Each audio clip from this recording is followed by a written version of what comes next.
નમસ્કાર દર્શક મિત્રો, લોકમંચમાં ફરી એકવાર આપનું સ્વાગત છે. આવતીકાલે પરિણામ પહેલાના છેલ્લા દાવાઓ આજે આપણે સાંભળીશું. ભારતીય જનતા પાર્ટી, કોંગ્રેસ અને રાજકીય વિશ્લેષક આપણી સાથે. ભારતીય જનતા પાર્ટી તરફથી યજ્ઞેશભાઈ, કોંગ્રેસ તરફથી હેમાંગભાઈ અને રાજકીય વિશ્લેષક વરિષ્ઠ પત્રકાર દિલીપભાઈ પણ આપણી સાથે.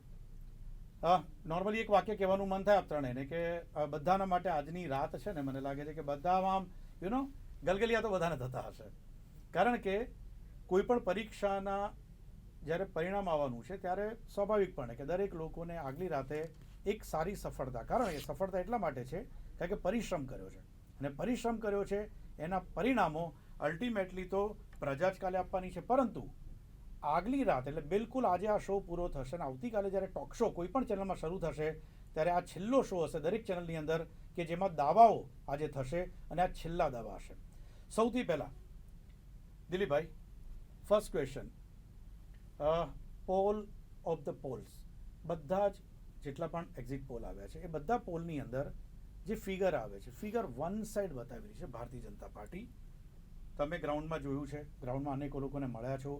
ઇન્ડિવિજ્યુઅલ હું તો માનું ત્યાં સુધી કદાચ સીટ વાઇઝ આપણે એનાલિસિસ પણ કરેલું છે શોર્ટમાં, કારણ કે આની ચર્ચા છેલ્લા 1.5 દિવસથી થઈ રહી છે. પરંતુ શોર્ટમાં આ દાવાઓની સચ્ચાઈ કેટલી, જેટલી એક્ઝિટ પોલ, છાપા, ટીવી કે સોશિયલ મીડિયા બતાવી રહી છે? એક્ઝિટ પોલ છે એ અમુક આધારે અનુમાન કરે છે, પણ એક અનુમાનનું એક શાસ્ત્ર છે, પણ એનો આધાર ગણિત છે અને એની કેટલીક ફોર્મ્યુલા છે. આપણે જ્યારે પત્રકારો અનુમાન કરીએ છીએ તો આપણી એક અલગ પ્રકારની ફોર્મ્યુલા છે ને આપણી એક અલગ પદ્ધતિ છે, પણ આપણે બી અનુમાન કરીએ છીએ અને સર્વે છે એ પણ અનુમાન કરે છે. તો જ્યારે સર્વે પોતે જ કહેતો હોય છે કે અમારું એક માર્જિન હોય છે, એરર માર્જિન 5 થી 10%, 10 થી 20% સુધીનું એરર માર્જિન હોય છે. એ જ રીતે સમગ્ર રીતે બધા જ ઓપિનિયન પોલ અને એક્ઝિટ પોલનું પણ સાચા પડવાનું અને ખોટા પડવાની એક ટકાવારી છે. એટલે મને લાગે છે આ વખતે આ સર્વે, આ એક્ઝિટ પોલ ખોટા પડે એ ટકાવારીની દ્રષ્ટિએ પણ અને એવરેજની દ્રષ્ટિએ પણ ખોટા પડે એવું લાગે છે. જે આંકડા બતાવ્યા છે એ આંકડા મેચ નથી થતા. 98 થી 2017 સુધીની ચૂંટણી છે સમજી શકાય એવી હતી, એની એક દિશા હતી અને દિશા હોવાને કારણે તમે એને સમજી શકતા હતા અને આંકડામાં મામૂલી ફેરફાર થતો હતો. આ વખતની ચૂંટણી છે એ કોઈ એક દિશાથી તમે એને સમજી શકો અથવા તો એક દ્રષ્ટિકોણથી કે એક એંગલથી સમજી શકો એવી નહોતી. એટલે એને તમે ગણિતથી તો સમજવું બહુ જ મુશ્કેલ બની જાય, કેમિસ્ટ્રી અને મેથ્સ બંને ભેગા થાય તો સમજી શકાય, જે સર્વેમાં અને આંકડાકીય માહિતીમાં સમજી શકાય એમ નથી. અને એને કારણે આંકડા પૂરેપૂરા ખોટા પડે એવી શક્યતા છે અને કદાચ દિશા પણ ન પકડાય હોય એવું પણ બની શકે છે. મારા અનુભવ પ્રમાણે 95માં એક પ્રકારની અનિશ્ચિતતા હતી, એક દિશા આછી પાતળી હતી પણ કહી નહોતા શકતા. એટલે મને લાગે એની સાથે સરખાવી શકાય એવી આ ચૂંટણી છે અને એને કારણે એક્ઝિટ પોલ ના જે કંઈ આંકડા છે એવું ચિત્ર તો નહીં હોય એવું આજે લાગે છે. મીન્સ એક્ઝિટ પોલના આંકડા છે એવું ચિત્ર નહીં હોય, પરંતુ બહુમતી બતાવી રહી છે. અલ્ટિમેટલી સત્તા પર ભારતીય જનતા પાર્ટી આવે છે. શું એ વાતમાં સચ્ચાઈ હોઈ શકે? કદાચ ક્યાં તો કન્ક્લુઝન એવું કાઢી શકાય ખરું દિલીપભાઈ? એ પણ મને લાગે છે. દાખલા તરીકે આખી પછી તો એક સીટે બી તમે જીતો તો જીત્યા જ કહેવાઓ, એટલે 93 કે 94 આવે તો પણ જીત્યા બી કહેવાઓ. એટલે એટલું બધું અનુમાન કરવું તો મુશ્કેલ છે, કારણ કે ચૂંટણી જ અઘરી હતી અને અનુમાન કરવું પણ અઘરું છે. એને સીટ પ્રમાણે, પ્રદેશ પ્રમાણે જે આંકડા જોયા છે એ પ્રમાણે ત્રિશંકુ થાય તો પણ નવાઈ નહીં લાગે. થશે કે નહીં એમ કેવું મુશ્કેલ છે, પણ જો ત્રિશંકુ થશે તો એનું નવાઈ નહીં લાગે, કારણ કે ઘણા બધા ટ્રેન્ડ એવા હતા જે સમજી શકાય એવા નહોતા. અને જ્યારે સમજી શકાય એવા ન હોય અને જે પરિબળ હતું એ પરિબળમાં સૌથી મોટું અગત્યનું જે પરિબળ એ હતું અને એને કારણે લોકો પણ કન્ફ્યુઝ હતા, મતદાન ઘટ્યું પણ છે છેલ્લે, કે એને કારણે એક બહુ સ્પષ્ટતા થઈ છે. અને એક વર્ગના અથવા તો એક પક્ષના ટેકેદારોનું મતદાન ઓછું થયું છે એવું ગ્રાઉન્ડના લોકો કહે છે. એને આધારે એ પણ પોસિબલ છે કે ત્રિકોણીયો જંગ હતો તો ત્રિશંકુ પરિણામો પણ આવી શકે. હેમાંગભાઈ, આજ કન્ટિન્યુટીમાં, કારણ કે મને લાગે છે કે આ થોટ પ્રોસેસ પર તમે પણ ચાલતા હશો. એમણે કીધું કે જે પ્રોબેબિલિટી હતી, જે જગ્યાએથી સંભાવનાઓ લાગતી હતી એવા પોકેટ્સની અંદર જે તે પાર્ટી અથવા તો જે તે ઉમેદવારની ફેવરમાં મતદાન ઓછું થયું છે. એમને ગ્રાઉન્ડનો રિપોર્ટ મળ્યો છે અને ક્યાંક એમને લાગે છે કે જે ફિગર બતાવી છે કદાચ અત્યાર સુધીના બધા જ જેટલા પણ સર્વે આવ્યા છે છેલ્લી 5 ચૂંટણીઓના જોઈએ એના કરતાં આ વખતની ચૂંટણીમાં કદાચ વિપરીત પરિણામ આવી શકે. હેમાંગભાઈ, શું ગ્રાઉન્ડ રિપોર્ટ અને ખાસ કરીને એનાલિસિસ પણ આપે પીસીસીમાં બેસીને કર્યું હશે? બિલકુલ. સૌપ્રથમ તો એક સર્વેની વાત હતી કે જેમાં 117 થી 147 સીટો ભારતીય જનતા પાર્ટીને બતાવી. એક એક્ઝામ્પલ પ્રમાણે એક સર્વેની વાત કરીએ. હવે તમે 17 થી 47 એટલે વચ્ચે 30 સીટોનો ડિફરન્ટ રહ્યો. 30 સીટોના મતદારો ગણવા જઈએ તો લગભગ 90 લાખથી 1 કરોડ જેટલા મતદારો થાય. જો તમે 90 લાખથી 1 કરોડ મતદારોને તમે ખાલી વચ્ચે મૂકી દીધા હોય કે જેમનો ઓપિનિયન જ તમે ના બતાવી શકતા હોય, આ જે છે એ સર્વે એજન્સીઓની આ પોલ એજન્સીઓની પોલ ખોલી દે છે. કારણ કે 2017માં પણ આપણે સર્વે જોયા, ભારતીય જનતા પાર્ટીને 150 સીટો પણ બતાવાતા સર્વે દેખાયા હતા. અંતે આવી ગઈ કેટલી?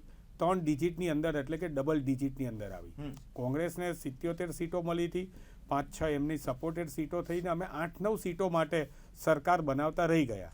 એનાથી અમે શીખ્યા અને અમારી જે આખી મતની અમે જે પેટર્ન જોઈ હતી એ પેટર્નમાં એ વખતે 4 કરોડ 50-60 લાખ જેવા, હું કદાચ 1-2 લાખ મતદાનમાં આગો પાછો હોઈ શકું હું, એટલે કરેક્ટ કરે મને કોઈ પણ, તો પણ વાંધો નથી. પણ 4-4.5 કરોડ જેટલા મતદાતાઓ હતા, એમાંથી એવું સમજો કે 3 કરોડે મત આપ્યા, એટલે 70% લોકોએ મત આપ્યા. એમાં 1 કરોડ 25 થી 26 લાખ જેટલા મત કોંગ્રેસને મળ્યા. ભારતીય જનતા પક્ષને 100% 20-25 લાખ વધારે વોટ મળ્યા હતા. પરંતુ એ પછી અમારું જે પ્લાનિંગ, અમે લોકોના ઘેર ઘેર ગયા, 1,55,000 પત્રિકાઓ વહેંચી, આ આખું જે અમારું શિડ્યુલ છે, અને અમે પ્રોપર બૂથ વાઇઝ અમારા બૂથની અંદર જનમિત્રો, એક બૂથમાં 15 થી 25 મિત્રો અમે લોકોએ ગોઠવ્યા. જ્યાં શહેરો હતા ત્યાં અમે સ્વીકારીએ છીએ કે અમારી પરિસ્થિતિ એટલી સારી નહોતી, ત્યાં અમારી જોડે જનમિત્ર ઓછા હતા, પણ હતા જ નહીં એવું નથી બન્યું. અને હા, ગામડાઓની અંદર એવું પણ બનેલું છે કે અમારા કાર્યકર્તાઓને, અમારા જનમિત્રો ટોટલ 52,000 બૂથની અંદર કેટલીક જગ્યાએ એવું બનેલું છે 20-22,000 બૂથમાં કે ભારતીય જનતા પાર્ટી કરતાં પણ વધારે હતા. આ બધું જ કુલ મિલાવીને જે અમારો ઇનપુટ્સ છે, એ ઇનપુટ મુજબ આ પ્રકારનો સર્વે જે છે એ માત્ર ને માત્ર એક પરસેપ્શન બતાવવા માટે દરેક કંપનીઓ કરી રહી છે. આવું બહુ જ સભાન અવસ્થામાં બોલું છું અને એના માટે જ થઈને હું કહું છું અત્યારે બનાવવાનું, કારણ કે વોટિંગ તો પતી ગયું છે. હા, બિલકુલ બિલકુલ. હું કદાચ હોય તો કદાચ એક ટ્રેન્ડ વાળવા માટેનો પ્રયાસ હોય તો એ મને લાગે છે કે બહુ પહેલા હોય એ પ્રેડિક્શન કદાચ આવું આપ્યું હોય તો એની અસર પણ પડે. ના, દેવાંગભાઈ, અસર એમાં એનું કારણ છે કે પેલી આપણે ગુજરાતીમાં કહેવત છે ને કે બાવા બનાવે તો હિન્દી બોલના પડેગા. તમે પોતે પહેલા ઓપિનિયન પોલ આપી દીધો છે અને એ ઓપિનિયન પોલમાં તમે જે સીટો બતાવી છે એની એ જ સીટોનું રિફ્લેક્શન તમે અહીંયા આગળ કરી રહ્યા છો. બીજી એક વાત, સાયન્ટિફિક હોઈ શકે, આપણે સર્વેને સન્માન કરીએ છીએ દેવાંગભાઈ, આપણે એવું નથી કહેતા કે સર્વે ખોટો થયો હોય, પણ સર્વેની સેમ્પલ સાઇઝ જ્યાં 4 કરોડ 15 લાખ જેવા મતોની વાત, 3 કરોડ 17 લાખ જેવા મતોની વાત હોય, અને તમે 2,000-3,000 જેવી સેમ્પલ સાઇઝ, અને એ પણ એક છેલ્લી વાત કરું, અહીંયા રોકું છું હેમાંગભાઈ, કારણ કે તમે જે વાત છેડી છે ને, હવે બિલકુલ સરસ. આપણા પ્રતિસ્પર્ધી છે, એમને પણ આજ બહુ આંકડાની ગેમ પણ ગમે છે એમને. એટલે આપણે જે આંકડાની વાત કરી, મને લાગે છે કે એની અંદર અગેન સેમ ક્વેશ્ચન, યજ્ઞેશભાઈ, દિલીપભાઈએ કીધું, હેમાંગભાઈએ કીધું કે જેટલી ફિગર બતાવી છે 105થી લઈને 141 સુધી, એટલે બહુ જ બહુ જ આમ લાંબો ગેપ આવે છે.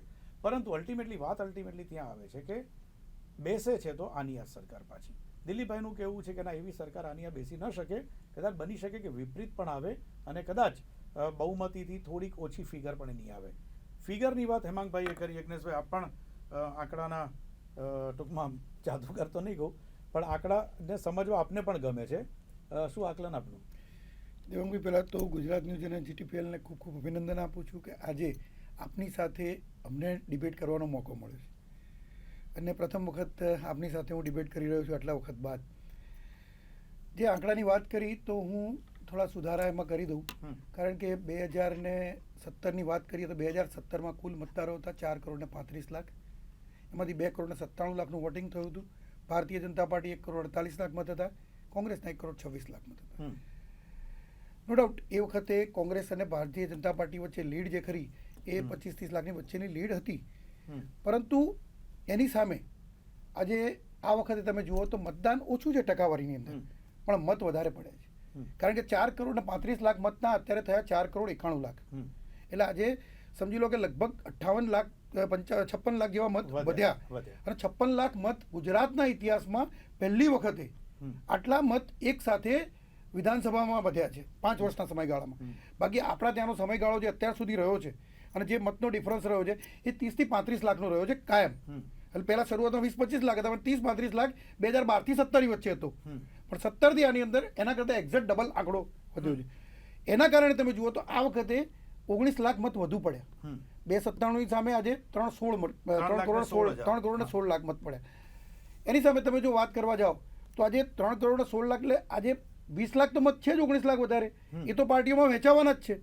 પરંતુ જે પ્રમાણે એમને વાત કરી કે તમે વહેંચાઈ ગયા હતા, આ થયું, પણ હું એની સામે એ વાત કરું, જો શેર વોટ શેરથી જો ગણતા હોય તોની વસ્તુ છે, તો વોટ શેરથી ગણાતા હોય તો 3 કરોડ મત જ 2019માં પડ્યા હતા. અને 3 કરોડ મતની સામે ભારતીય જનતા પાર્ટીને 60% મત મળ્યા હતા. અને કોંગ્રેસના આજે ઓછા મત મળ્યા હતા, સમજી લો એના 38%, 33% જેવા હતા. બંને વચ્ચેનો ડિફરન્સ બહુ વધારે હતો. પરંતુ એ વખતે પણ ભારતીય જનતા પાર્ટીની 173 સીટો પર લીડ હતી. માત્ર 9 સીટો પર ભારતીય જનતા પાર્ટીને લીડ નહોતી મળી, પરંતુ એ લોકસભાને વિધાનસભામાં કન્વર્ટ કરીએ તો 173 સીટો પર ભારતીય જનતા પાર્ટીને લીડ મળી હતી. આ વખતે જો વાત કરીએ તો આ વખતે જે પ્રમાણે સી આર પાટીલ સાહેબનું જે પેજ સમિતિને અમે બૂથ કે શક્તિ કેન્દ્ર કે એ પ્રમાણે નથી, અમે એકદમ પેજ સમિતિ ઉપર આજે માઇક્રો પ્લાનિંગ એને કહી શકાય કે એક પેજ ઉપર 30 મતદારોમાંથી તમે સમજી લો કે આજે 5 જણા અમે પેજ સમિતિના મેમ્બર બનાવીએ છીએ. એટલે 30 મતદારોની અંદર 7 થી 8 પરિવાર હોય, એમાંથી 5 પરિવાર સીધા ભારતીય જનતા પાર્ટી સાથે જોડાય છે. આજે દેવાંગભાઈ કોઈ વ્યક્તિ લગ્ન કરવા જાય કે આજે નોકરી કરવા જાય ને ત્યારે એની પૂરી ડિટેલ આપતો હોય, જન્મ તારીખ, બરોબર, એ જ ડિટેલ જ્યારે આપી આ જ મુદ્દા ઉપર હું આપને કહું, પેજ સમિતિની વાત છે તો પછી જો કાયદેસર આઈડિયલી જો પેજ સમિતિ પ્રમાણે જો વોટ પડ્યા હોત તો કદાચ વોટિંગ 70-80% હોત, અને ભારતીય જનતા પાર્ટીનું પોતાનું ખુદનું વોટિંગ જ જે વોટશેર ગણો છો એ મારા માનવા મુજબ સીધું તમારું 60-70% તો ઓટોમેટિકલી થઈ જાય. હું એ જ વાત ઉપર આવું છું કે ભારતીય જનતા પાર્ટી આ વખતે 60% ઉપર મત લઈ જઈ રહી છે. ભારતીય જનતા પાર્ટી 150 થી વધારે સીટો મેળવવા જઈ રહી છે. એક second hello this is the new figure Hemangbhai, Dilipbhai, Yes. 150 નો દાવો આઈ થિંક પહેલી વખત અત્યાર સુધીના બધા સર્વેમાં મેક્સિમમ 141 ભારતીય જનતા પાર્ટીનો દાવો આજે 150. This is first time ever. સૌથી હું તમને કહું, આ વખતે 3 રેકોર્ડ ભારતીય જનતા પાર્ટી તોડવા જઈ રહી છે અને 1 રેકોર્ડ કોંગ્રેસ તોડવા જઈ રહી છે. સૌથી વધુ લીડ, સૌથી વધુ વોટશેર અને સૌથી વધુ સીટો, આ 3 રેકોર્ડ ભારતીય જનતા પાર્ટી આ વખતે તોડવા જઈ રહી છે. દિલીપભાઈ, અને બીજું કોંગ્રેસ નહીં, અને કોંગ્રેસ પણ દેવાંગભાઈ એક રેકોર્ડ તોડવા જઈ રહી છે. very interesting. 1990 ની અંદર કોંગ્રેસની જે 33 સીટ હતી સૌથી ઓછી કોંગ્રેસના ઇતિહાસની, હા, એ કોંગ્રેસ આ વખતે રેકોર્ડ તોડવા જઈ રહી છે. એના કરતા પણ ઓછી સીટો લાવે. Very interesting. યસ હેમાંગભાઈ. જો માનનીય વડાપ્રધાન નરેન્દ્રભાઈ મોદીએ દૂધ, દહીં, છાશ બધા ઉપર જીએસટી નાખી દીધો છે. સપના જેવો ઉપર જીએસટી નથી નાખ્યો, એટલે આજે તો આપણે બોલી શકીએ છીએ. 141 ઉપર જીએસટી નાખો તો 150 આવી જાય. એટલે જે Plus વાત GST હતી, પેલું without GST એટલે મારે હતું જે કદાચ. કહેવું This is with છે, GST. શરૂઆત આપણે 18% આંકડાની GST. વાતથી કરીએ. હા. આપણે આંકડાની વાતથી કરીએ. મને બહુ હું નોલેજ નથી ધરાવતો, પણ મને એવું લાગે છે કે એક પેજમાં કેટલા મતદારો હોય યજ્ઞેશભાઈ? મને 30 હવે 30 મતદારો જો આપની સાથે જોડાયેલા હોય, નથી જોડાયેલા અમારી સાથે. તમે તમે કીધું જો 8 થી 9 પરિવારો, એમાંથી 5 પરિવાર જોડાયા, 4 પરિવાર નથી જોડાયા. ઓકે, 5 પરિવાર 5 પરિવાર જોડાયા સારું, 30 માંથી. સારું, સારું. એટલે અમે જે ગણતરી કરી છે 60% જ કરીએ છીએ. એટલે મને જો મારું એમ વોટશેરની. કેવું છે, બહુ સરસ કીધું તમે, એક પેજની અંદર ગુજરાતના સમગ્ર મતદારો એની અંદર આવી ગયા. હવે ગુજરાતના મતદારોને પણ આ જ રીતે આપણે પેજ પ્રમાણે વહેંચીએ તો યજ્ઞેશભાઈના કહેવા પ્રમાણે 30 માંથી 20 મતદારો અમારા છે કે જે અમને મત આપે છે. તો હવે મતદાન જ આટલું થયું છે તો મને લાગે છે બીજા પક્ષોને કોઈ મત મળવાનો સવાલ જ નથી. જે પ્રમાણે મતદાન જેણે યજ્ઞેશભાઈ કર્યું, એમની મતદાન વાત જેણે કર્યું કરી એમાં રહ્યા છે. percentage ના એટલા થાય. માટે જ 150 નો દાવો કરે અને છે. બીજી વાત મતદાન જેણે કર્યું એના percentage થાય. પણ હું એ જ કહું છું કે તમારા આજે જે ચાર કાર્યકર્તા હતા, અરે એમની દેવાંગભાઈ, યજ્ઞેશભાઈ, મારી વાત તમે બહુ આજે જે 4 પરિવાર વધ્યા ને, એ સાંભળો. 4 પરિવારમાંથી એક પરિવાર આમાંથી પણ ના આપે ને 5 સાંભળો, પરિવાર જે આમાં છે, પણ મારું એ જ એમાંથી પણ એક કહેવું પરિવાર છે ના કે આપેલો હોય. તમારા કાર્યકર્તા થઈને મતદાન કરવા ના ગયા તો શું એમને કોઈ દુઃખ હતું? શું એમને ઈચ્છિત વ્યક્તિની ભારતીય જનતા પાર્ટીના સાચા ઉમેદવારને તમે આપ્યા નહોતા એના માટેનું દુઃખ હતું? એની વાત છે. એ શા માટે ના ગયા એ પ્રશ્ન છે. હેમાંગભાઈ, અહીંયા રોકું છું. દિલીપભાઈ, આંકડાની વાત કરી, બહુ સરસ કરી, અને વોટશેરની વાત કરી. સો આજનું જે એમસીડીનું રિઝલ્ટ છે, મને લાગે જો એને બહુ એનાલિટિકલ, હેમાંગભાઈ, યજ્ઞેશભાઈ, આપ પણ જરા ધ્યાન આપજો. એમસીડીના રિઝલ્ટને જો એનાલિટિકલ જાઓ તો મને લાગે છે એક બહુ જ મસ્ત રસપ્રદ આંકડો આવે છે, ને કદાચ યજ્ઞેશભાઈએ કીધો એની ફેવરમાં જઈ રહ્યો છે. કેવી રીતે? 2017માં આમ આદમી પાર્ટીને 48 સીટ મળી હતી અને વોટ શેર હતો 25%. 2022માં આમ આદમી પાર્ટીને 134 મળી અને એનો વોટ શેર થયો 42%. કોંગ્રેસને 2017માં 30 સીટ મળી હતી. કોંગ્રેસનો વોટ શેર હતો 21%. કોંગ્રેસને અત્યારે એમસીડીમાં 9 સીટ મળી છે અને 12%, 9% ઘટાડો, 12% એમનું વોટ શેર થયો છે. નાઉ તો Bharatiya Janata Party, this is very interesting, કારણ કે આંકડો છે જે 2017માં ભારતીય જનતા પાર્ટીને 181 સીટ મળી હતી, 250માંથી 181, પણ વોટ શેર કેટલો હતો? 39%. 2022માં આજે જે પરિણામ આવ્યું એની અંદર ભારતીય જનતા પાર્ટીને 104 સીટ મળી છે. દેટ મીન્સ કે 176 સીટનો લોસ છે. નુકસાન છે. એ લોસ છતાં પણ એમના વોટ શેર 2017માં હતા એટલા જ 39%. Exactly. This is very interesting. અધર્સના 11 સીટ હતી 2017માં, 15%, અને આજે 2022માં જે આજે પરિણામ આવ્યું એમાં 3 સીટ મળી છે 11ની જગ્યાએ, અને વોટ શેર એનો થયો છે 7%. દેટ મીન્સ 8%નો લોસ અધર્સને થયો છે, 9%નો લોસ કોંગ્રેસને થયો છે, અને એ પ્લસ થયો છે આમ આદમી પાર્ટીના. આટલા બધા વિરોધ વચ્ચે પણ ભારતીય જનતા પાર્ટીનો 39% 2017, 2022 એ બંનેમાં એનો વોટ શેર ઇક્વલ રહ્યો છે 39%. નવ આ વાત ઉપર આપણે આગળ વધીએ. હા, અને આપણે એનો ગુજરાતનો દાખલો લઈએ ને, દિલ્હી જવાની જરૂર નથી. 2017ના આંકડા જોઈ લો, ભાજપનો વોટ શેર વધ્યો, બેઠકો ઘટી. આપણે ગુજરાતમાં જ અનુભવ થયો છે. કોંગ્રેસને બી 2.5% વધ્યા, અને એની બેઠકો જેટલા વોટ શેર વધ્યા એટલા ન વધ્યા. સૌરાષ્ટ્રમાં બંનેને ઇક્વલ 45%ની આસપાસ હતા, 1-2 પોઈન્ટનો ફરક છે. કોંગ્રેસને 15 બેઠકો વધારે હતી, કારણ કે એ વખતના પરિસ્થિતિઓ પ્રમાણે એક કમ્યુનિટીનું સ્ટ્રેટેજિક વોટિંગ હતું, એ કોન્સોલિડેટેડ હતું, કેટલીક બેઠકોમાં જ હતું, એટલે કોંગ્રેસને બેઠકો મળી. એના રિએક્શનમાં ભાજપને 2.5% વધારે વોટ ઓબીસી ના મળ્યા, બધી જ બેઠકોમાં મળ્યા, એટલે એ કન્વર્ટ ન થયા બેઠકોમાં. એ વોટ શેર અને સીટોનું ગણિત બહુ જ અઘરું છે.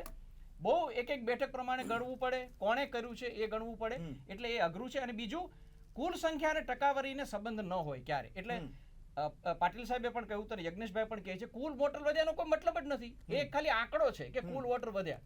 ટકાવારી અગત્યની છે. ટકાવારી અને સંખ્યા બંનેને કોઈ સંબંધ હોતો નથી. બીજું, પેજ સમિતિમાં 66%, એટલે અમને હેમાંગભાઈ તો કહ્યું જ 66% થયા. 21 તમે બે ફેમિલી ગણાવ્યા પ્રમાણે 21 મત થાય 30માંથી.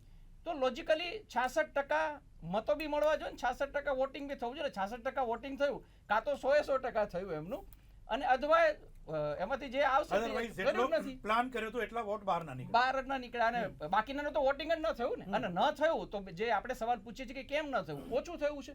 એટલે આપણે 0 વોટિંગ થયું હશે, બાકીના એવું તો માની જ ન શકીએ, એટલે જ કહીએ છીએ ઓછું થયું છે. એનીવે કહેવાનો ભાવ એ છે, વોટ શેર અને બાકીના બધા જે, અને આમાં જે અત્યારે જે આંકડો આવ્યો છે ને, એ વોટ શેરને કારણે આપ્યો છે. એક્ઝિટ પોલ એ અર્થમાં એ રીતે હું નથી ખોટો કહેતો કે એની ગણતરી ખોટી છે. એને તો એ જ પદ્ધતિ અપનાવે છે જે વર્ષોથી અપનાવે છે, એ જ પદ્ધતિ પ્રમાણે કરે છે. એમાં એ વોટ શેર જોવે, ગયા વખતનો વોટ શેર જોવે, સ્વિંગ જોવે, અને સ્વિંગને આધારે, અને જે માર્જિન હોય ગયા વખતનું, એ કેટલા માર્જિનથી પરિણામોમાં ફેર પડ્યું તો એનું પણ એક સ્વિંગ હોય છે. 3% કેટલી બેઠકો ફરે છે, 5% સ્વિંગે કેટલી બેઠકો ફરે છે. એટલે એને જે ગણતરી કરી છે એમાં વોટ શેર વધારે આવ્યો છે ભાજપનો, લગભગ મને લાગે 54-55 સુધીનો ઘણા લોકોએ બતાવ્યો છે. 54% વોટ શેર છે, એને કારણે ભાજપને તમારે વધારે બેઠક ગણિત પ્રમાણે બતાવવી પડે. એની જે પદ્ધતિ છે, પેટર્ન છે પ્રમાણે બતાવવી પડે, એટલે એમને બતાવ્યું છે. એટલે એ રીતે ખોટા નથી, પણ ખોટા ક્યાં છે? 54% વોટ શેર મળવાની શક્યતા આ ચૂંટણીમાં નથી. બેઠકો વધારે મળી હોત એમાં એમણે કીધું હોત ને, તો આપણે માનવામાં સહેલું પડત. એક નવો પક્ષ આવ્યો હોય અને પ્રમાણમાં એ મજબૂત પક્ષ છે, જે મોરચો નથી, વિકલ્પ છે. મેં વારે ડિબેટમાં કહ્યું છે કે આ કિમલોપ વાળો, ચીમનભાઈ વાળો, વાઘેલા વાળો કે કેશુભાઈ વાળો મોરચો નથી. આ એક પક્ષ છે, એક વિકલ્પ રૂપે આવેલો છે, એટલે એને વધારે સિરિયસલી લેવું પડે. એને શરૂઆત 18%થી કરી હતી, પછી કેટલાક કહે છે કે ઘટ્યું, મને એમ લાગે છે થોડોક વધ્યો જ હશે. તો એ સંજોગોમાં એ બંનેને નુકસાન કરે, કોંગ્રેસને વધારે કરે, બીજેપીને થોડું કરે, પણ કરે તો ખરો. વોટ શેર એનો ઘટે, અને એ પ્રમાણે પછી બેઠક ઘટે છે કે નહીં, એ ઇન્ટરેસ્ટિંગ થવાનું છે. આપણે પ્રેડિક્શન નથી કરી શકતા, એનું કારણ એ છે વોટ શેર ઘટવાનો છે, પણ ઘટ્યા પછી પણ સાથે સાથે કોંગ્રેસનો અને અધર્સનો બી ઘટી રહ્યો છે, તો બીજેપી નીકળી પણ જાય નાના માર્જિનથી. તો એ થશે કે નહીં, એની જે ઉત્સુકતા છે, અને એને કારણે જ આ ચૂંટણી સમજવી અઘરી થઈ છે. હેમાંગભાઈ, વોટ શેર અને વોટ ડિસ્ટ્રીબ્યુશન, એક બહુ સરસ વાત કરી, જે પ્રમાણે કે કમ્યુનિટીની એક ફિક્સ વોટ બેંક હતી, જે 2017ની અંદર ક્યાંક જે કારણો, પાટીદાર આંદોલન, એના કારણે ક્યાંક શિફ્ટ થઈ હતી. આ વખતે જે શિફ્ટ થવાની વાત છે એ શિફ્ટની અંદર સ્પ્લિટ થયું છે. જે પહેલા વન સાઇડ શિફ્ટ થયું હતું, આ વખતે સ્પ્લિટ થયું છે. અગેન કમ્યુનિટીનો કોઈ સ્પેસિફિક એવો ઝોક ક્યાંય આ વખતે અગે એન્ટી કે ફેવર એવું ક્યાંય ફીલ નથી થયું, ફ્રેન્કલી સ્પીકિંગ. અને જો કદાચ થયો છે તો આપની સામે એક નવું ઓપ્શન પણ ઊભું થયું હતું, કોંગ્રેસના મત. કારણ કે જો ભારતીય જનતા પાર્ટી જો 150 સીટનો દાવો અહીંયા લાઈવ શોની અંદર પરિણામની બિલકુલ આગલી રાત્રે જો કરી શકતી હોય તો મને લાગે છે કે આની પાછળ ક્યાંક એમની ગણતરી એ સ્પ્લિટ વોટની હોઈ શકે છે. હેમાંગભાઈ, મને એવું લાગે છે કે આ વખતે જે તમે કોમ્યુનિટીની વાત કરો છો એ તો રિઝલ્ટ આવશે એટલે ખ્યાલ આવશે. પણ તમે જોઈ શકો છો કે હું હવે અત્યારે અતિશયોક્તિ નથી કરતો, પણ ઉત્તર ગુજરાતની અંદર જો સૌથી મોટો લોકપ્રિય ચહેરો હતો ને તો એ જગદીશ ઠાકોર હતા. તમે એ સ્વીકારશો આજે નહીં તો કાલે જ્યારે રિઝલ્ટ આવશે ત્યારે. મધ્ય ગુજરાતમાં એ જ રીતે ભરતભાઈ અને અમિતભાઈ ચાવડા હતા. નો ડાઉટ દક્ષિણ ગુજરાતની અંદર અમારે થોડુંક સુરત અને મોટા શહેરોની અંદર તકલીફ હતી, સ્વીકારીએ છીએ. પણ સામે આદિવાસી પટ્ટો આખો છે, ત્યાં અનંત પટેલ હોય કે આનંદભાઈ હોય, અમારી જોડે આવા પણ ચહેરા હતા. અને એ જ રીતે સૌરાષ્ટ્રની અંદર તમે ઇન્દ્રનીલભાઈના આવવાથી પક્ષને બળ મળ્યું. લલિતભાઈ વસોયા, લલિતભાઈ કગથરા, જૂના ભીખા બાપા, આ બધાનું જે કોમ્બિનેશન હતું, વાત હતી. મને પણ અત્યારે ઇન્ટરેસ્ટિંગ જે તમે પહેલી વાર મેં આ સાંભળી કે વોટ શેર એક ભારતીય જનતા પાર્ટીનો સરખો હતો, છતાં પણ સીટોમાં આટલું બધું નુકસાન. મને એવું લાગે છે કે આ વખતે અહીંયા પણ આ થિયરી જો અપનાવવામાં આવે અથવા તો આ થિયરીનો જો ઉપયોગ થાય, અમે તો અહીંયા સ્પષ્ટ કહી રહ્યા છે કે કોંગ્રેસને 100% જે સત્તા સુધી પહોંચવા માટેની સીટો છે એનેથી વધારે 10-12 સીટો મળવાની છે. અને એ બહુ સનાતન સત્ય છે.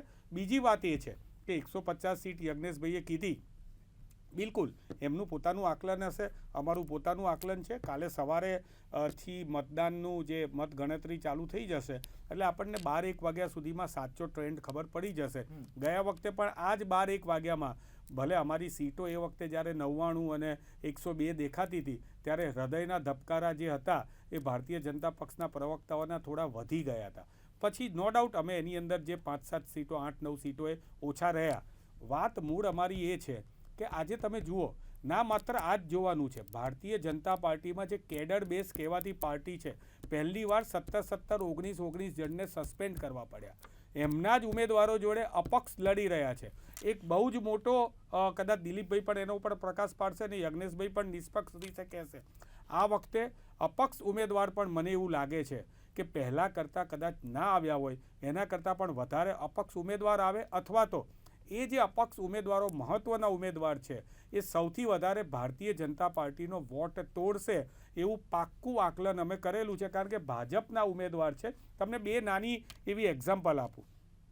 કોંગ્રેસમાંથી વિસાવદરની અંદર ભાઈ હર્ષદભાઈ રીબડિયા કોંગ્રેસમાંથી છોડીને ભાજપમાં ગયા, ત્યાં ચૂંટણી લડ્યા.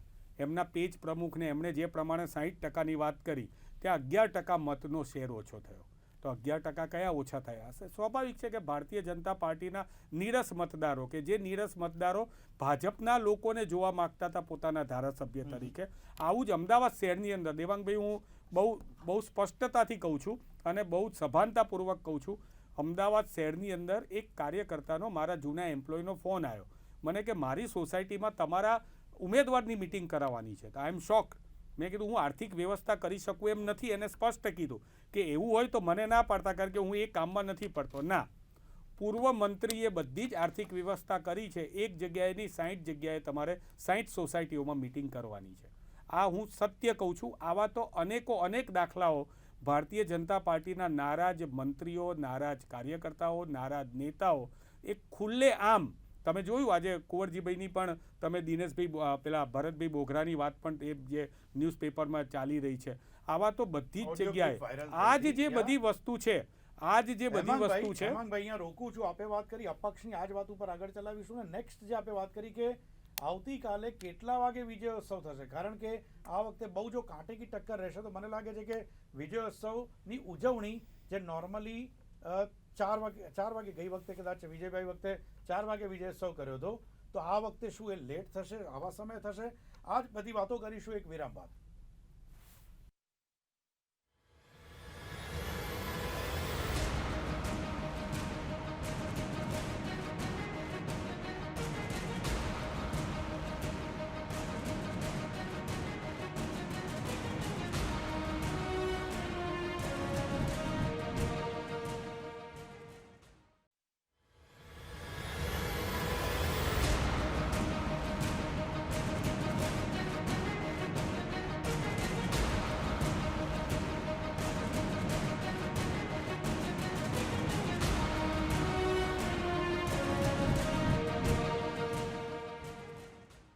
લોકમંચમાં વિરામ બાદ ફરી એકવાર આપનું સ્વાગત છે.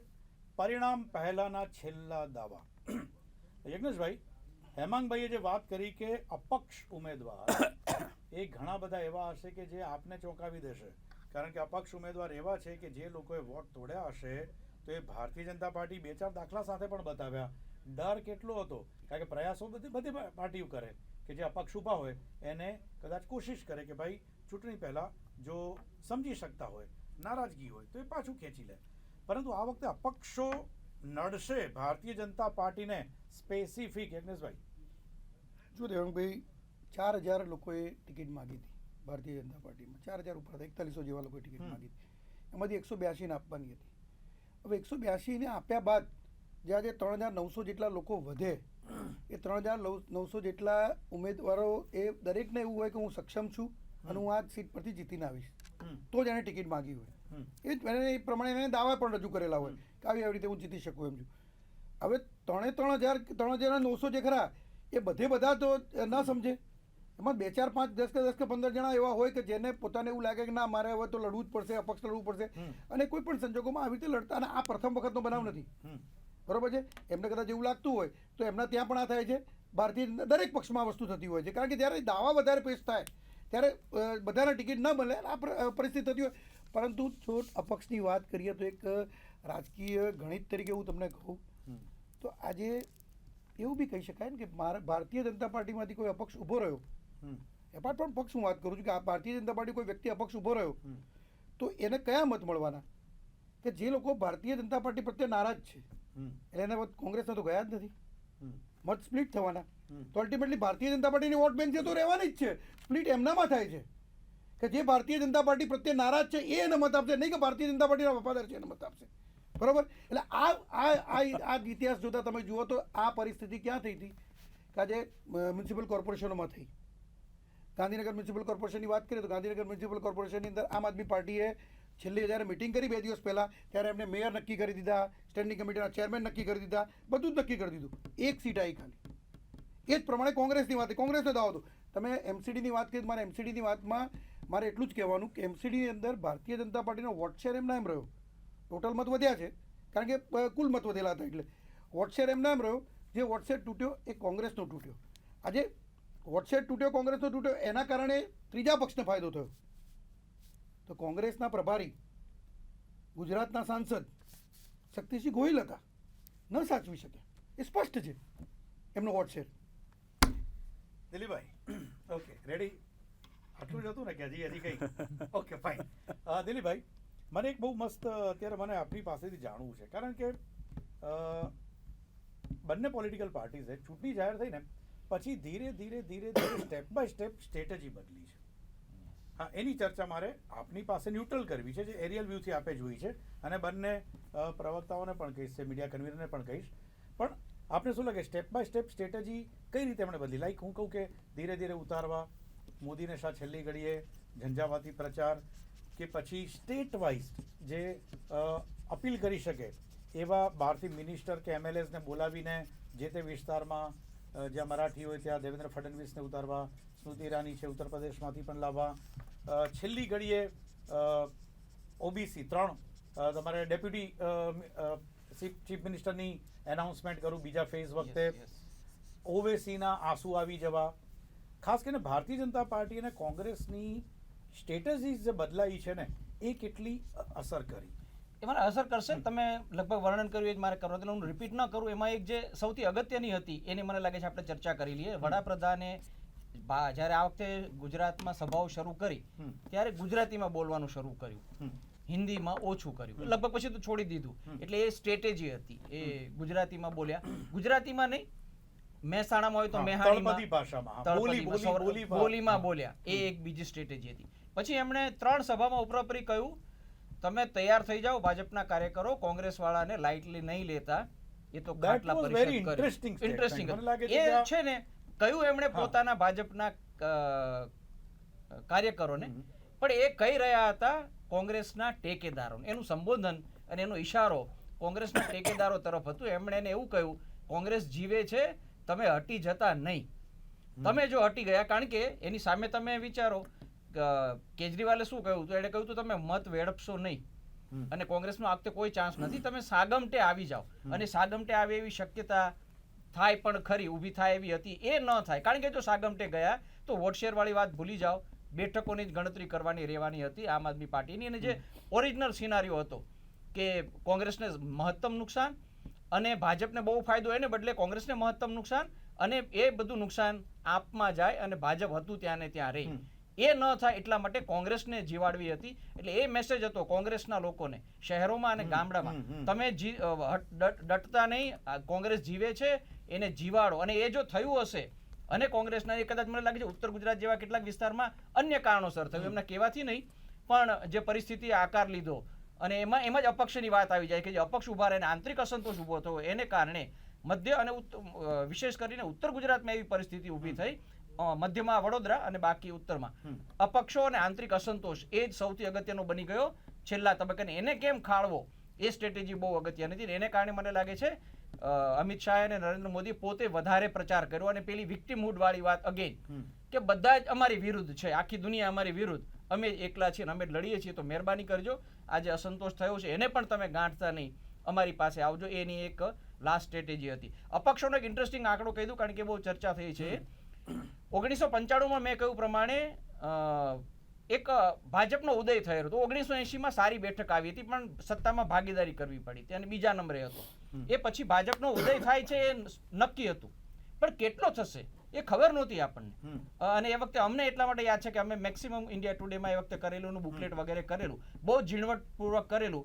એક ટ્રેન્ડ પકડાયો હતો ભાજપનો ઉદય થાય છે, પણ કેટલી બેઠકો, એ જે અનિશ્ચિતતા હતી એ અનિશ્ચિતતા નેતાઓમાં પણ હતી. એ વખતે સૌથી વધારે અપક્ષો ઉભા રહ્યા કારણ કે એમને બી ગ્રાઉન્ડમાં ખ્યાલ હતો કે કંઈક બદલાઈ રહ્યું છે. અને આ જ્યારે બદલાઈ રહ્યું છે ત્યારે પક્ષોની જેમ અમને પણ ચાન્સ છે. 18% વોટ અપક્ષોને મળ્યા હતા, 16 અપક્ષો જીત્યા હતા, છતાં ભાજપને સારી બહુમતી મળી ગઈ. પછી તમે 98 થી શરૂ કરો, 98 થી 2017 2 અને 3 સિવાય અપક્ષો નહોતા, કારણ કે કોઈ ગ્રાઉન્ડમાં અનિશ્ચિતતા હતી નહીં. અને જ્યારે અનિશ્ચિતતા ન હોય ત્યારે કોઈ આપણા કરતા નેતા વધારે હોશિયાર હોય, આપણે પોલિટિકલ એનાલિસ્ટને સમજવું, નેતા જ વધારે હોશિયાર હોય છે આપણા કરતા સમજવામાં. એટલે એને ખબર હતી હવે અનિશ્ચિતતા નથી 18 થી 2017 સુધી. કોઈએ અપક્ષ તરીકે કે પોતાના પક્ષની વિરુદ્ધ જઈને પોતાની કરિયરને જોખમમાં નાખવાનું પસંદ નથી કર્યું. આ વખતે કર્યું છે કારણ કે એને ખ્યાલ આવ્યો છે આપણે જે અનિશ્ચિતતા કહીએ છીએ અનિશ્ચિતતા નેતાઓને ગ્રાઉન્ડ ઉપર વધારે લાગી છે ને એટલે વધારેમાં વધારે અપક્ષો આ વખતે ઉભા રહ્યા છે, મહત્વના અપક્ષો ઉભા રહ્યા છે. અને એનાથી એક વધારે ઇન્ટરેસ્ટિંગ વાત, કુલ ઉમેદવારોની સંખ્યા ઘટી છે, 2012 કરતા ઘટી છે ટોટલ. એટલે કે અપક્ષો ઘટ્યા છે કુલ, પણ મહત્વના અપક્ષોની સંખ્યા વધી છે. અને પોતાના મત અથવા સામેના મત કાપવા માટે, અપક્ષો ઉભા રાખવા માટે જે પ્રયત્ન થતા હતા, કોંગ્રેસ ઓછા અંશે, ભાજપ વધારે અંશે કરતું હતું. એ નથી થયું કારણ કે પોતાના જ અસંતોષ ઉભા થઈને અપક્ષમાં ઉભા હોય અને તમે પોતે અપક્ષ ઉભા રાખવા જાઓ તો ઊંધું થાય. એટલે નથી થયું, એટલે કુલ મતદારો પણ ઘટ્યા છે. આવું બહુ બધું ઇન્ટરેસ્ટિંગ આ ચૂંટણીમાં થયું છે, એટલે રિઝલ્ટ પણ કાલે ઇન્ટરેસ્ટિંગ હશે. હેમાંગભાઈ, સેમ ક્વેશ્ચન જે મેં શરૂઆત કરી હતી અહીંથી, અને મને લાગે છે યુદ્ધ પતી ગયું છે, હવે વોર રૂમની વાત હવે ઓપન કરી શકાય, રાઈટ? પરિણામ આવવાનું છે કાલે જે આવે. અને તમારી ઓબીસી વાળી વાત તમે કહી દીધી એટલે મેં રિપીટ ન કરી, એ પણ ઇન્ટરેસ્ટિંગ પોઈન્ટ હતો. અને ઉત્તર ગુજરાતમાં બેટલ હતી અને બે વચ્ચે સીધી જ હતી, એટલે બહુ ઇન્ટરેસ્ટિંગ. મને એ જાણવું છે હેમાંગભાઈ કે ટાઈમ આવે ને નોર્મલી કોઈ પણ એક્ટિવ પોલિટિકલ પાર્ટી અને કોઈ પણ active not active political party, કોઈ પણ વ્યક્તિ જ્યારે યુદ્ધના મેદાનમાં ઉતરે ત્યારે સમય જોઈને પોતાની સ્ટ્રેટેજી બદલતો હોય છે. હેમાંગભાઈ, કઈ સ્ટ્રેટેજી? કારણ કે વોર રૂમમાં ચર્ચા થતી હશે કે બોસ આજે આવું થયું છે, આ સભામાં આની અંદર આવું થયું, ભારતીય જનતા પાર્ટી હવે આ પત્તું ઉતારે છે, ચાલો આ કયા બદલાવ ધીરે ધીરે સ્ટ્રેટેજી નવી ત્રણ અમે મુખ્યત્વે જે અમારી પાર્ટીની અંદર 3 ફેસ આપણે સ્ટ્રેટર્જીના પ્લાનિંગના હતા. પહેલો ફેસ એ હતો કે લગભગ એવું સમજો કે જૂન મહિનાથી ઇલેક્શનની તારીખ જાહેર થાય ત્યાં સુધીનો એક ફેસ હતો. બીજો જે ફેસ હતો ઇલેક્શનની તારીખ જાહેર થયા પછી ઇલેક્શનના આગલા દિવસનો. અને ત્રીજો આ બંને કરતાં વધારે મહત્ત્વનો જે અમારા માટે ફેસ હતો એ ઇલેક્શનના દિવસનો ફેસ હતો. ગયા વખતે યજ્ઞેશભાઈએ હમણાં બ્રેકમાં કીધું એ વાત બિલકુલ સાચી હતી કે કોંગ્રેસના નીરસ મતદારો એ ગયા વખતે અમારા જે 30% ઘટ્યા હતા એમાં અમે સ્વીકારીએ છીએ કે એ મોટાભાગના મતદારો અમારા હતા અને એ મતદાન કરવા નહોતા ગયા અને અમે 7-8 સીટોએ નુકસાન કર્યું. અમે એ લોકોને મતદાનમાં કઈ રીતે લાવવા, બૂથ વાઇઝ પ્લાનિંગ એની વાત હતી. ભારતીય જનતા પાર્ટી અમારા હવે કહી શકાય છે કે અમારા નેતાઓને તોડતી હતી, એમને લઈ જતી હતી, તો સામે અમે એમના મહત્ત્વના ધારો કે પાટીલ સાહેબ બોલ્યા ગયા ત્યાં આવીને કે અહીંથી તો ઇનામદાર જ લડશે, ભલે એમની સેન્ટ્રલ કમિટી હોય ને બધું હોય, તો ત્યાં કુલદીપજી રાહુલજી જેવા મહત્ત્વના નેતા અમારી જોડે જોડાયા. એવી જ રીતે બાલકૃષ્ણભાઈ પટેલ એમના પૂર્વ ધારાસભ્ય જોડાયા.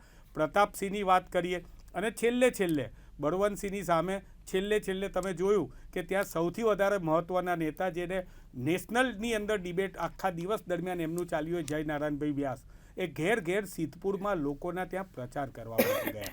એટલે કે સ્ટ્રેટર્જી હતી એ બહુ સ્પષ્ટ હતી કે જ્યાં ભારતીય જનતા પાર્ટી જે રીતે લડે છે એમને એ જ રીતે જવાબ આપવો.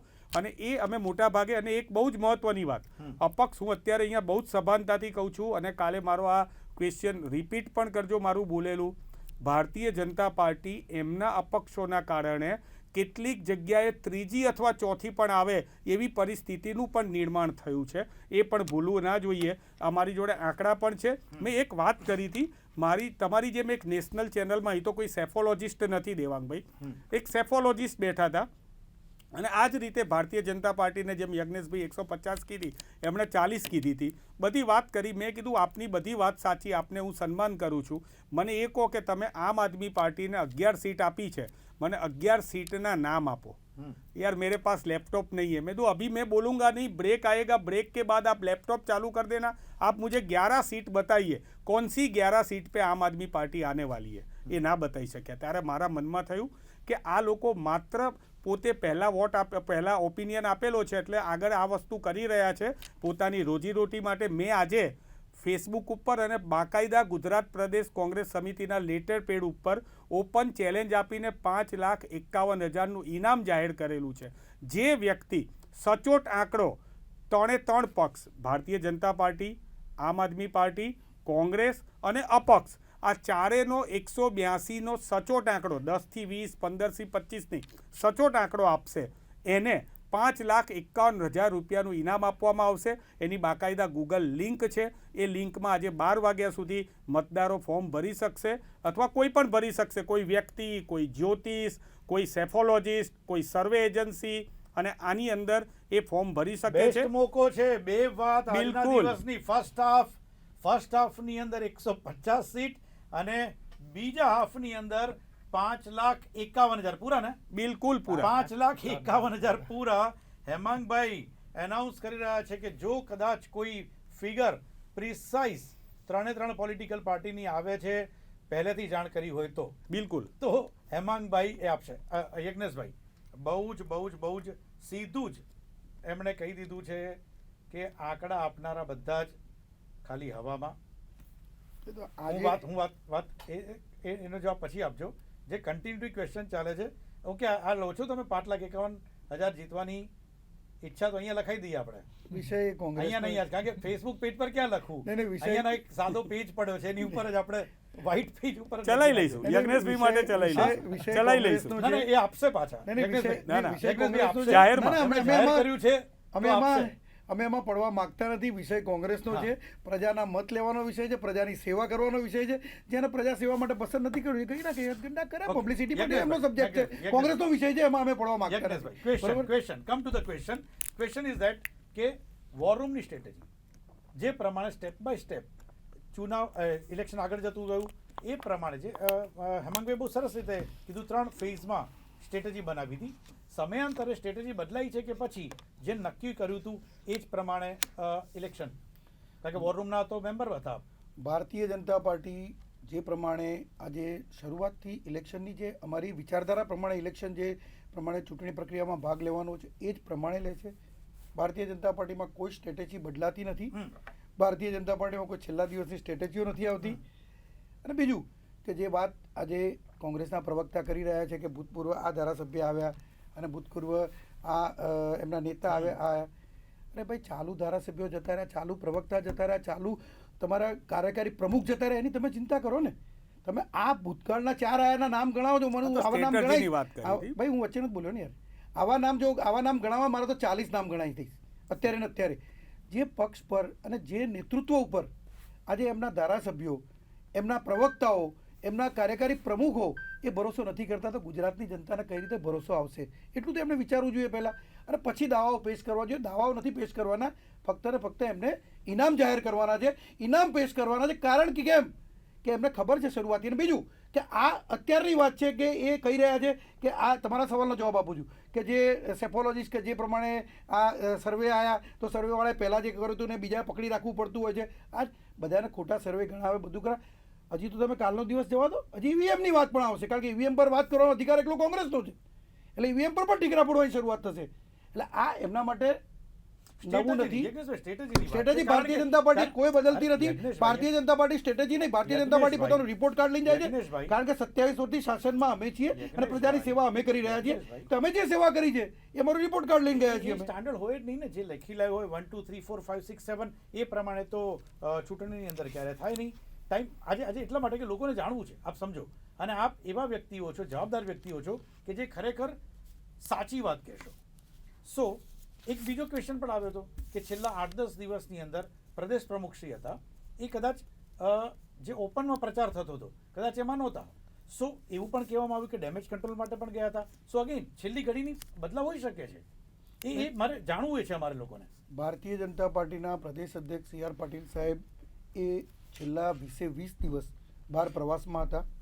પ્રવાસ કાર્યક્રમો પક્ષ જાહેર કરે ન કરે, ધેટ ઇઝ વેરી ઇન્ટરેસ્ટિંગ. દિલીપભાઈ, આ વાત નહીં, બીજું મને લાગે છે કે હાર્ડવર્કની વાત નહીં, અને એ જ હું આવું છું. એ ગ્રાઉન્ડ લેવલ પર હા, ગ્રાઉન્ડની હાર્ડવર્કની વાત કરું છું. ગ્રાઉન્ડ લેવલ પર વર્ક એ મારે કર્યું એમને, પાર્ટીઓના અને રિઝલ્ટ તમને આવતીકાલે comparison મારે દેખાશે. કરાવી છે.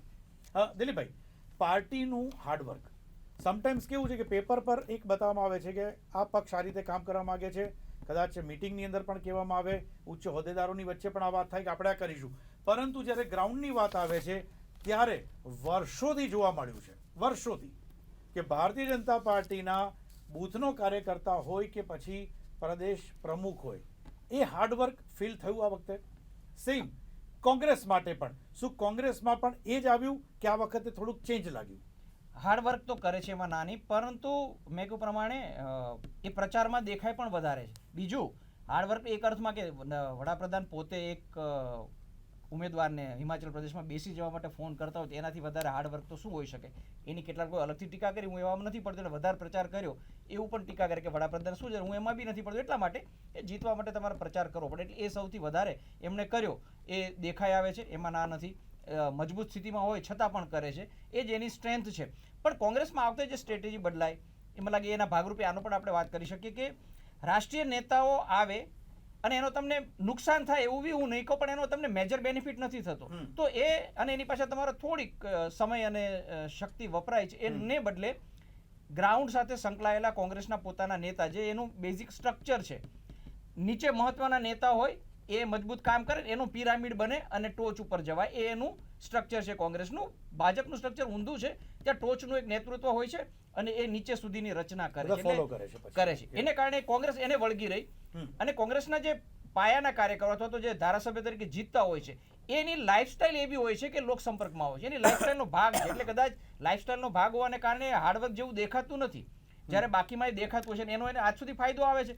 એટલા માટે તો જે 21 હિમાચલ પ્રદેશમાં હતા અપક્ષ તરીકે, રીતે અહીંયા 19 જેટલા હતા અને બીજા 19 જેટલા કોંગ્રેસના નેતાઓને ટિકિટ આપી, બીજાની કપાઈ, પોતાની નહોતી કાપી. એનું કારણ આ જ હતું કે એની પોતાની સ્ટ્રેન્થ છે નેતા તરીકે. એટલે પોતપોતાની બંનેની સ્ટ્રેન્થ છે.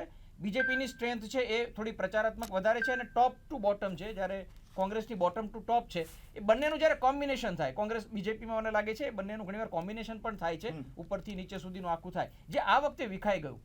ઉપરથી એ સૂચના આવે તો નીચે મેનેજ થઈ જતું હતું, આ વખતે મેનેજ નથી થઈ શક્યું. સી આર પાટીલે બહુ બધી જગ્યાએ એ દરમિયાન જવું પડ્યું છે. અને સૌથી પહેલો દાખલો વડોદરામાં જ્યારે પહેલી કોશિશ થઈ મનાવવાની, હર્ષ સંઘવી ગયા, એને કારણે થોડુંક ડેમેજ વધારે થયું. કારણ કે એમને એક એકનો હિસાબ કરવાનો છે આપણે 15 દિવસમાં.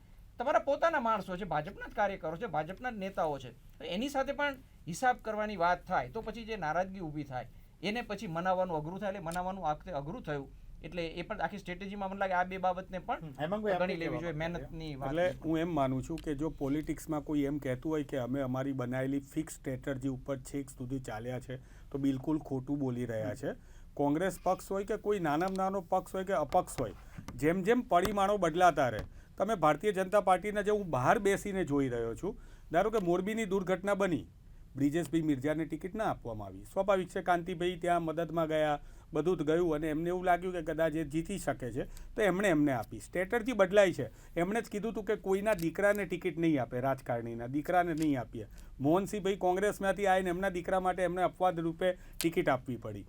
ઉંમરની વાત હતી તો યોગેશભાઈ દાદાને જે ભારતીય જનતા પાર્ટીની સરકાર વિરુદ્ધ મેડિકલ વખતે જાહેરમાં બોલ્યા હતા અને મેડિકલની વડોદરાની જે ધ્વસ્ત થઈ ગયેલી વાતો હતી એ એમણે કરી હતી, જેવી રીતે ડૉક્ટરો લૂંટતા હતા, હોસ્પિટલો લૂંટતા હતા, એની વાતો દરેક ટીવી ચેનલમાં દેવાંગભાઈ આપને ત્યાં પણ બોલ્યા હતા. એમને પણ તમારે ટિકિટ આપવી પડે. ધેટ મીન્સ કે સ્ટ્રેટર્જી તો હંમેશા બદલાતી જ હોય. રાજકારણની અંદર કોન્સ્ટન્ટ સ્ટ્રેટર્જી રાખી જ ના શકાય. અમે 100% અમારી સ્ટ્રેટર્જી બદલેલી છે. જ્યાં જ્યાં બદલેલી છે ત્યાં અમારે જે અમે SWOT એનાલિસિસ કરેલો છે, સ્ટ્રેન્થ, વીકનેસ, ઓપોર્ચ્યુનિટી, થ્રેટ્સ જોઈને જ્યાં જ્યાં પણ અમારી સ્ટ્રેટર્જી બદલવાની હતી ત્યાં બદલેલી. અને એક સ્ટ્રેટર્જી એટલી જ હતી કે વિનિંગ ફેક્ટર જે છે એને અમારે ધ્યાનમાં રાખવાનું છે. ફાઇન. દિલીપભાઈ, લાસ્ટ 3 મિનિટ છે, એક મિનિટ. કઈ સીટ સૌથી વધુ શોકિંગ ન્યૂઝ આપશે આવતીકાલે?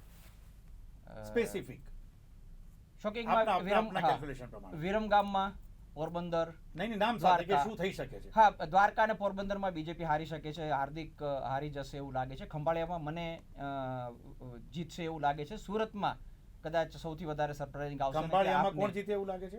ઈસુદાન ગઢવી જીતે એવું મને લાગે છે. એ ખોટો પડી શકું છું પણ અત્યારે મને લાગે છે જીતી શકે છે. અને સુરતમાં પણ ધાર્યા કરતાં 2 ને બદલે વધારે બેઠકો આવે અને આદિવાસી વિસ્તારમાં પણ આમ આદમી પાર્ટીને 2 બેઠકો આવશે એ મને લાગે છે સરપ્રાઇઝિંગ ફેક્ટર હશે. ને વાઘાણી છે એ ભાવનગરમાં હારી જશે તો એ પણ સરપ્રાઇઝિંગ હશે. અને ફિગર મને લાગે માંડ જીતે. આ ફિગર તો નહીં આવે જે બતાવ્યા છે અને ગયા વખતે થયું એમ હતું. નહીં, એમ નહીં, માંડ નહીં. મને દિલીપભાઈની ફિગર જોઈએ છે. જો મેં કદાચ શબ્દ તો બહુ શરૂઆતમાં જ કહ્યું કે ત્રિશંકોની શક્તા મેં કદાચ કેટલી? 87 થી 89 ભારતીય જનતા પાર્ટી. ઓકે, હેમાંગભાઈ, કઈ સીટ શોકિંગ ન્યૂઝ આવી શકે છે બંને સાઈડ?